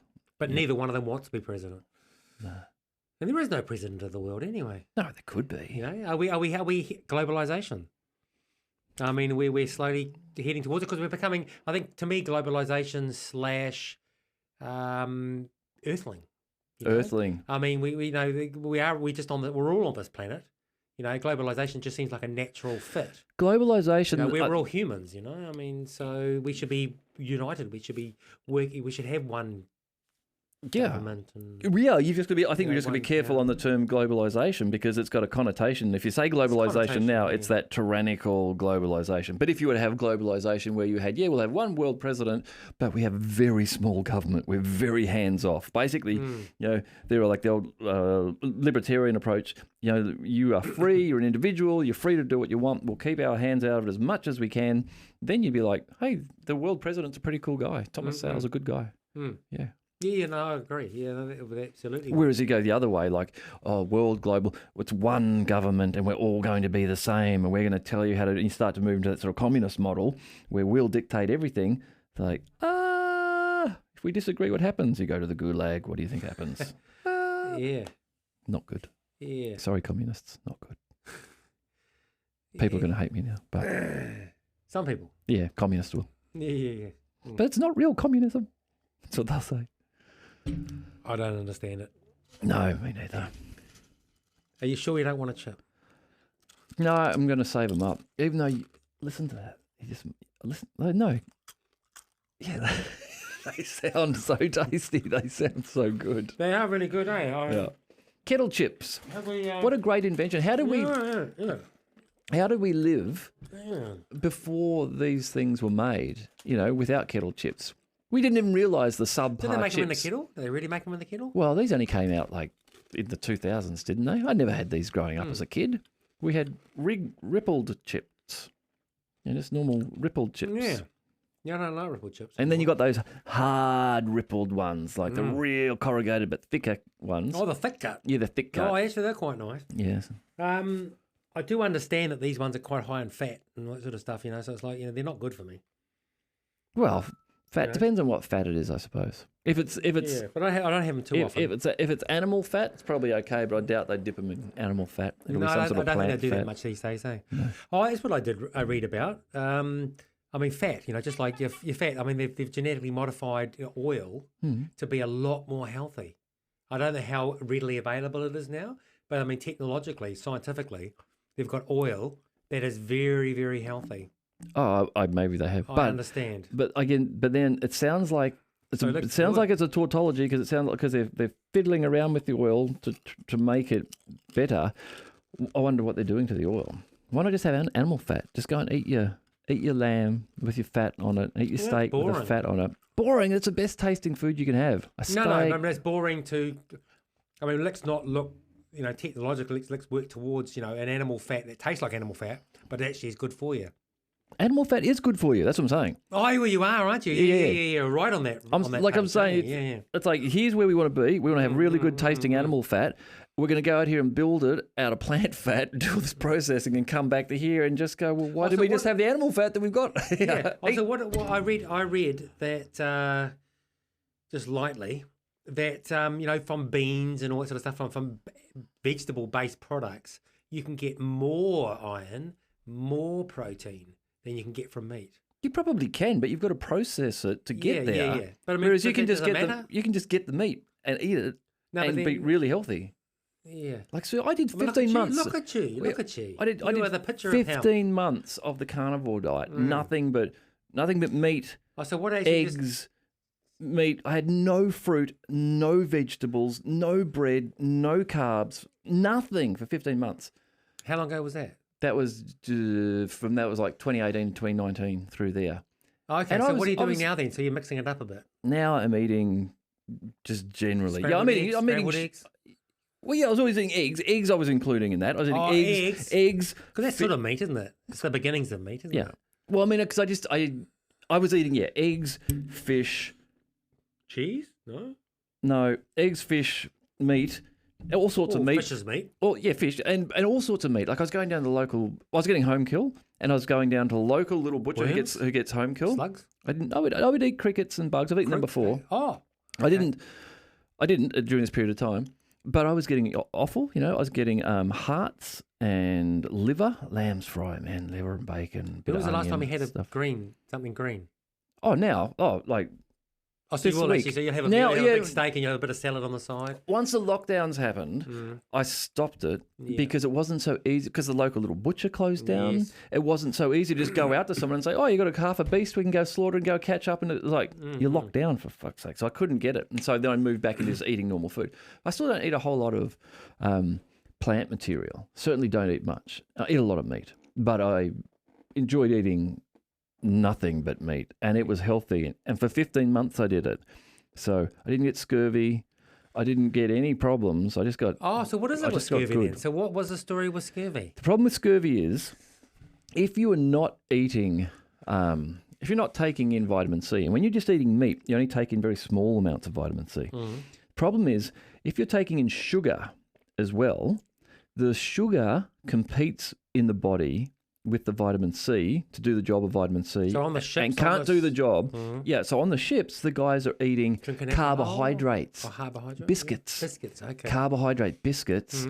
They're just eating that, and they're not getting any vitamin C, and so that's why they're getting problems then because So if get they actually was just eating the salted meat or whatever, the dried meat, and not eating the biscuits, they wouldn't have got scurvy. all I had was meat and eggs, but meat, salt, water. I did drink coffee. Like I wasn't trying And to alcohol, you'd be drinking a bit of alcohol. I pretty much cut it out. I did drink it, but at a lower limit. Yeah. And for periods of time during that time, I would cut it out as well, which they would have aided with Because I feeling understand good.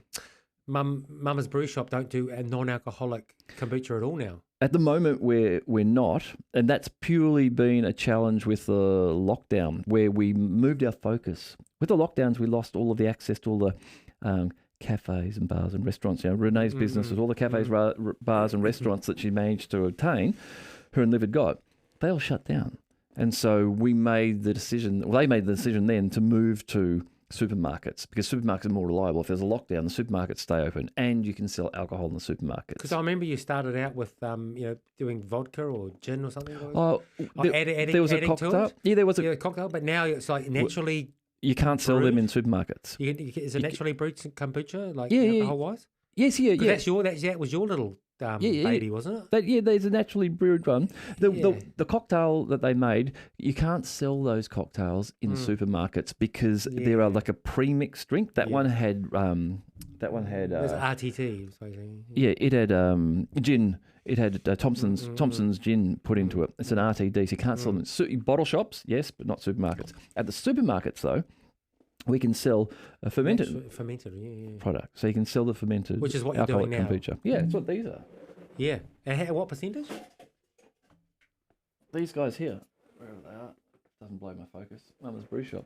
They're I should try one. I mean, while I'm here, I haven't had one for a while. Can I take some home? I mean, have you got some old? I've got one there that you can have, but that's the only one I've got, and this is the lavender and hibiscus flavour. They're 4.5%. I haven't heard that flavour before. I mean, I think I only know your original flavours. Yeah, so that's not original flavour, is it? No, these are different to the non-alcoholic ones. Yeah. But this is very nice. It's an unusual flavour. The other one is a green. Have you got one there, have you? Yes, I do. The green and yellow can. It's a ginger, lemongrass and ginger, and it's just like an alcoholic ginger beer. It's beautiful. It's refreshing. It's gorgeous. That sounds like original. No? It's similar. It's similar to the Warrior. The Love and Warrior were the. Yeah, I was going to say. Yeah, there's parallels, but they are different. There you go. We'll do it. Hey, that's nice as well, eh? That's just good, eh? Oh yeah, professional organisation around here, Brian. I have to say, this is organised, eh? This is seriously organised. But it doesn't surprise me. I mean, Tim's just organised. Oh really? Yeah. Oh well, actually, you know what? On the surface, you know. I mean, you know. I went into work last night. I went into work yesterday. We had like it's a farewell day. Long story. Anyhow, and I had to go in there all day yesterday, and I had to be in there again today, early in the morning. And so I said to Renee, look, I'm just going to go and take a sleeping bag and sleep in the office. So this is like a normal building IT office sort of thing. And yep, so I did that. I took my sleeping bag, and we went out and had dinner with everyone at work. And then all the boys, all these lovely Indian guys at work, and they had organised for a guy to come on with a dol, which is this Indian drum. You'll know it when you listen to Indian music. You know, you'll know the I do sound listen of to Indian the music. doll. I know what Indian music sounds like. And so these guys are playing from a little speaker some Indian music, and the guys are playing the doll, and we're all dancing around in that. But I knew, like, I was taking it easy. Some of the boys are pretty young, you know, they had sore heads today. I took it pretty easy. So I went into the boardroom, put my sleeping bag on, put my headphones on, and went to sleep. But, you know, as happens, as you can imagine, someone came and took a picture of me. I thought they were going to, like, I'd wake up with chairs, you know, office chairs stuck all over me and that sort of thing. But they didn't. But they took a picture of me. Well, they can't shave any no, hair can't off. shave They my care hair that. off. True. I mean, But the picture they took with your organised comment, yeah. they were laughing because I was like, look, here's me. They can just see the back of my head and I'm asleep in my sleeping bag. But then I've like got my jeans neatly laid out next to me and my wallet, my phone and a neat little pile next to my shoes side by side. And they're like, are you in the fucking army or something? You know, it's laid out so neatly. I'm not like that. I don't know why that happened. No, you are like that. You know, you are like that. I mean, I came in here right through the entrance. It was like there was just this pathways just all lined up, and it was just. Well, that's because I went and cleaned it before. Oh, you did, so that you could get in without killing yourself by tripping over on something. Right? Yeah. I didn't feel like it was. Yeah, it felt like a health and safety tick. Oh shit.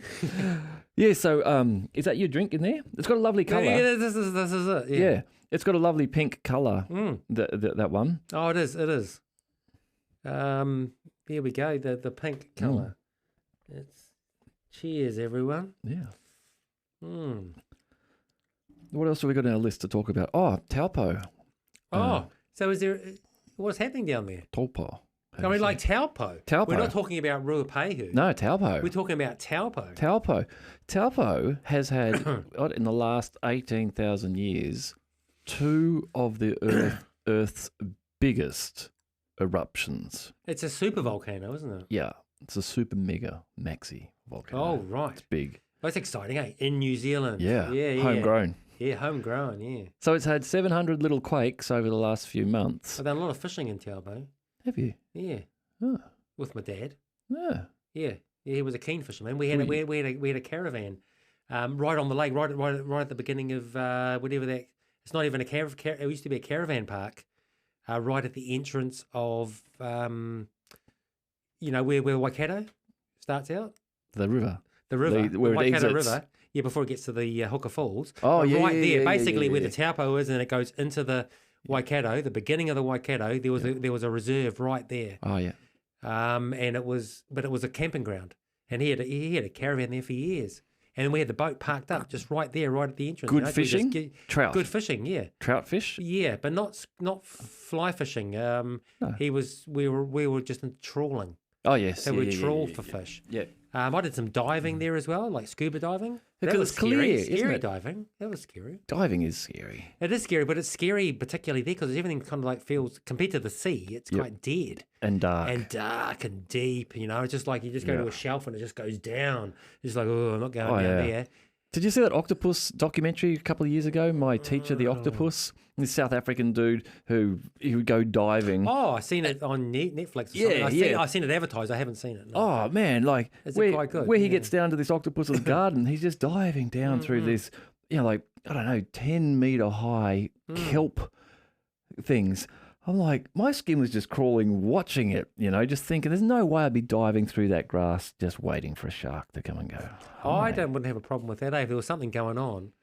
But it was just the open expanse. Like in Taupo, it was just dead logs and rocks and nothing. There was nothing growing. Water, man, it's just scary being underwater once it starts to get dark. I suppose it is, yeah. What about those dudes who are, those divers who work underwater, work on the bottom of oil rigs and things like that? Those guys. Oh, yes. Another level. Yeah, they'll have like hot water pumping through them as well. They keep them warm. But either no fear or just some amazing mind control, like those free climbers who can just climb a wall with no ropes. Just keep it together somehow. Don't freak out. Just keep it together. Yeah. Well, freaking out's your downfall, isn't it? Well, yeah. You don't freak out, and you probably you're good. Yeah, you're good to go. Yeah. But that's it. Holding on, not letting yourself freak out in a freaky situation. Yes.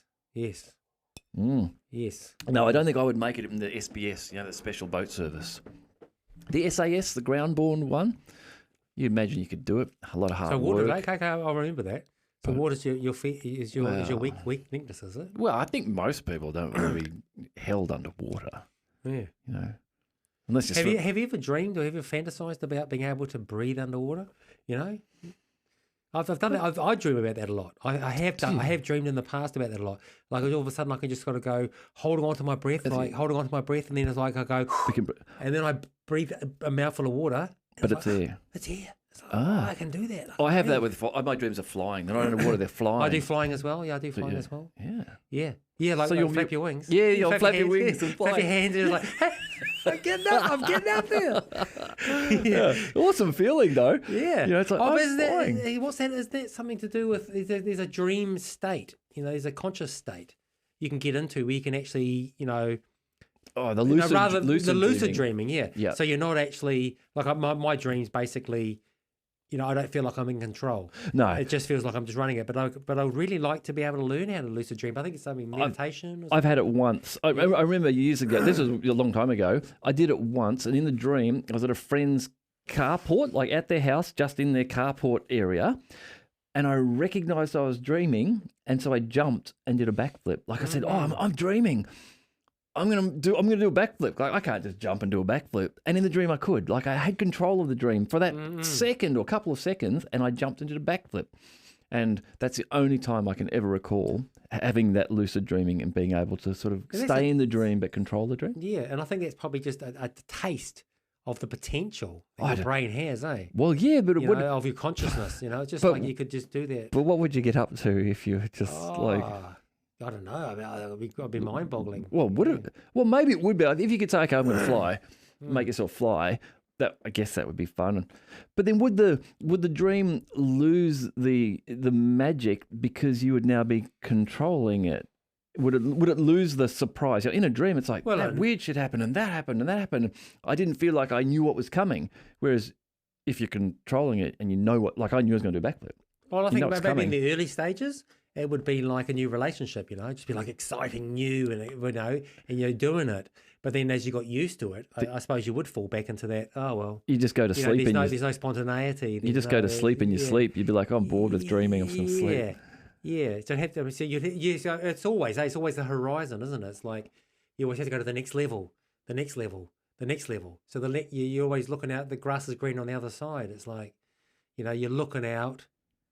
And then when you get there, it's like, oh, okay. And then it's the next one. So, so it's always moving, isn't it? So it's that whole process of... what do people do lucid dreaming? Expanding your consciousness. Is that what they do it for? Is that why people try to get into that? I remember there was a book came out, Lucid Dreaming, and it was, you know, it was an approach to how you can make yourself lucid dream. And some of my friends would say, yeah, I can do it. And I was like, you're lying. You can't lucid dream. It's bullshit. You're just saying. What about astroplaning and all that sort of stuff? Astro-traveling? Astro-traveling, yeah. Isn't that just dreaming? Well, that's just going outside your body and then going places, yeah. I know people who... Like you literally go to another place. That's my understanding. Well, I don't know. I need to talk to someone who's done it. I know I've spoken to some people who claim they would astral travel, but I don't know that they went to physical places like they. I don't know that they could sort of demonstrate that they had done that to you by saying, "Look, I'm going to astral travel over to the other side of the bridge, and I'll tell you what's written on the bridge there, or I'll tell you what car's driving past now, and then come back to you." There's Is that what people do when they die? When they have like a premature death? Don't they? When they come, I looked over the operating theatre that I died, but then got recovered from. You know, is that some form of that? Don't people sometimes have a DMT trip to some extent when they die? Doesn't the brain, because the brain produces DMT, the drug, psychedelic drug. I think when the brain dies, I've heard, there's actually release of DMT, which is sometimes why people have these amazing visions and things as they're dying. Yeah, they call out the amazing, like Steve Jobs is like, wow, oh, wow, as he died. And so maybe that's part of it. Maybe having a low level. Think so, yeah. Like, there's a lot of people think that the people who see aliens, who have had alien encounters, have actually had, what's the word for it? It's a natural, organic, but sort of unexpected release of DMT to their brain, and that's made them go into like a psychedelic state where they feel like, oh, they saw an alien and that. Maybe they did see aliens. Well, I don't absolutely know. believe that because I honestly believe that when we die, we are dead. You know, that's something that I do believe. But this is your body's obviously your body changes You know, it's state. like there's no afterlife. I mean, there's no soul or anything like that. That goes on to another life. This is an interesting thing. There's a guy called Donald Hoffman. Yeah, Donald Hoffman. He has been working on. He was consciousness, but that's not really what he was working on. What he was working on, as I understand it, is what is fundamental to space-time. We talk about space-time, like we think our universe is underpinned by space-time. There's a space-time continuum, and if you were to bend space-time, you could maybe jump through time and things like that. So there's these theoretical physicists, they're starting to prove that space-time isn't fundamental. It's not actually the lowest level. There's something beneath it. Hoffman has this theory that the more fundamental level are these conscious entities, which he feels build up to give you your consciousness. And he's trying to prove it through mathematics and evolutionary theory. Donald Hoffman is really, if you jump onto YouTube and watch one of his videos, it's compelling. It's a compelling theory. Click on the link below. Yeah. It's a really compelling theory about what might actually underpin the universe. And I will maybe talk about him more at one time. But I have to go for a pee. What are we going to do? We'll stop this and maybe go. We had enough. Do you want to go and have dinner? You hungry? Should we get out of here, or do you want to come back for part two? Yeah, maybe part two. We'll see. We'll just see. There might be a part two. We might do part two. We will discuss. Yeah. Can we discuss? We'll be gone. Yeah, you guys might get a bonus episode. We'll see how it goes. Yeah, I'll just get this pee out of the way. I'm happy to talk. Keep talking. Do you want to have a steak?